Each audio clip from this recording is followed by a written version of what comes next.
Hello hello hello, मेरा नाम है आनंद वर्मा और आपका मेडिकल काउंसलिंग सेंटर में स्वागत है। आज हम बात करने वाले हैं, क्या आपका नीट 2025 और री नीट 2026 सेम पेपर था? कट ऑफ क्या सेम रहेगा? क्योंकि बहुत से वीडियोस अभी सर्कुलेट हो रहे हैं और जिनमें 500 के आसपास कट ऑफ भी बताया जा रहा है। आ जाओ, एक बार अपना जो भी बच्चे हैं ना, एक बार खुद सोचना और 2025 का पेपर लेके बैठना और 2026 री नीट का पेपर लेके बैठना। आपको बहुत ज्यादा चीजें क्लियर हो जाएंगी। और आपको क्या लगता है, जो जो जो 23-24 लाख बच्चा है सब पढ़ने वाला होता है? कंपटीशन मात्र 2 लाख बच्चे में होता है और उसमें से भी बहुत ज्यादा स्पेसिफिक हो जाओगे ना, देन 1 लाख बच्चे 1.5 लाख बच्चे में कंपटीशन, 1 लाख के आसपास बच्चे में ही कंपटीशन होता है ढंग से। 50% जो बच्चा होता है वो सिर्फ और सिर्फ देखने के लिए फॉर्म डालता है, जिनके नंबर 150 या 200 के नीचे ही होते हैं। तो कंपटीशन बहुत ज्यादा नहीं होता है, कंपटीशन सिर्फ आपका मेन कोर बच्चा 1 लाख होता है। ठीक है, बात करते हैं, आ जाओ, अभी बहुत अच्छे से आपको समझ में आ जाएगा। और जो टीचर्स हैं वो काउंसलर्स बन रहे हैं, उनकी एनालिसिस अलग ही है। चलो बात करते हैं, देखते हैं, और यकीन मानो इसी के आसपास आपकी कट ऑफ रहेगी और अभी आपको समझ में भी आ जाएगा बहुत आराम से। ठीक है, आजा बात करते हैं। सबसे पहले अगर मैं बात करूं नीट 2025 का पेपर, आप अपने आप लेके बैठना और देखना। अगर मैं बायो की बात करूं 2025 में टफ थी, केमिस्ट्री भी टफ थी एंड फिजिक्स भी आपका टफ था। 520 के आसपास आपकी कट ऑफ गई थी।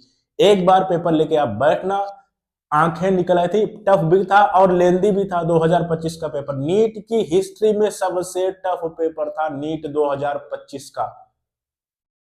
हर चीज टफ थी, टफ टफ के साथ में लेंदी भी, तब जाके 520 के आसपास, 520-22 या लगभग 525 के आसपास एमबीबीएस की आपकी मेरिट गई हुई थी।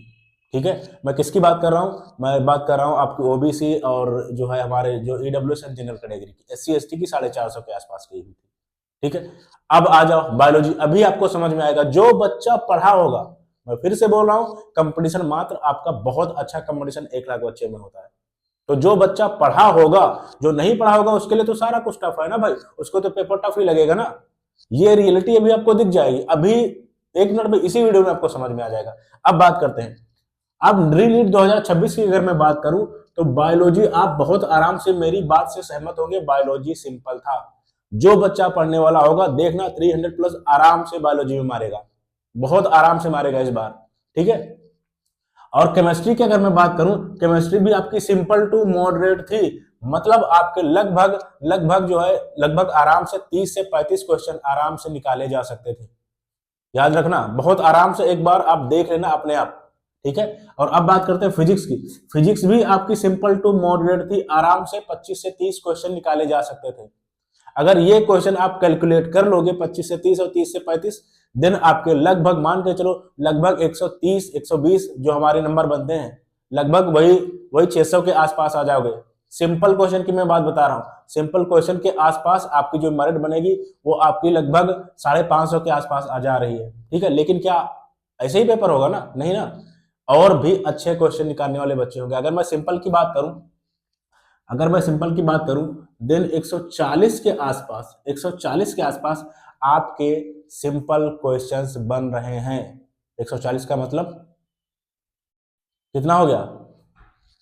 560, 560 के आसपास, 560 के आसपास ये आपके सिंपल क्वेश्चंस बन रहे हैं। ठीक है, और इसमें से बहुत से ऐसे बच्चे होंगे जो फिजिक्स में 30 भी कर लेंगे या केमिस्ट्री में और ज्यादा मार देंगे। आप मान के चलिए आपकी मेरिट भाई 520 530 नहीं आने वाली। याद रखना, आपकी मेरिट यानी जो मैं कट ऑफ की बात करूं, देन आप बहुत अच्छे से समझ लो, आपकी कट ऑफ कम से कम अगर मैं बात करूं open category and EWS and general category की, 580 से ऊपर ही आपके नंबर होने चाहिए, 590 600 के आसपास। और अगर मैं एससी एंड एसटी की बात करूं, 400 आपके 80 के ऊपर नंबर होने चाहिए। एमबीबीएस की यहां पे मैं बात कर रहा हूं। ठीक है, आपकी 2025 जैसी कट ऑफ नहीं रहेगी भाई।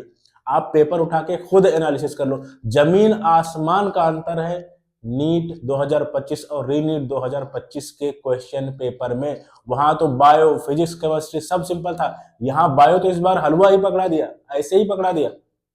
केमिस्ट्री भी उतनी टफ नहीं थी, मैं बोल रहा हूँ simple to moderate, and physics भी सिंपल टू मॉडरेट थी। मतलब आराम से 25-25, 30-30 क्वेश्चन निकाले जा सकते थे, जो कि बच्चे निकाले होंगे, जो 1 लाख बच्चा होगा। आप मेरी बात से जरूर सहमत करेंगे। बाकी नेट पे अभी तो कोई 400 में मेडिकल कॉलेज दिलाने लगेगा ना, क्योंकि काउंसलिंग मिलनी है। साफ और सीधी बात मैं बोल रहा हूँ, 400 पे मेडिकल कॉलेज दिलाएंगे, बाद में बैठ के रोओगे। ठीक है, मेरी बात समझो, अपने आप खुद एनालिसिस करो। बहुत कम जेन्युइन काउंसलर्स हैं, बहुत कम जेन्युइन डाटा को जो एनालिसिस करके जो पेपर बनाते हैं। ज्यादातर टीचर्स ही काउंसलर्स बने पड़े हुए हैं मैक्सिमम टाइम, उनकी फील्ड अलग है लेकिन कर रहे हैं। ठीक है, बात करते हैं, अगर आपको हमसे काउंसलिंग करानी है देन स्क्रीन पे एक नंबर होगा, एंड मेरी वेबसाइट है medicalcounselingcenter.com, जाके आराम से आप चीजें चेक कर सकते हो। देख लेना इसी के आसपास आपकी कट ऑफ रहने वाली। Thank you very much.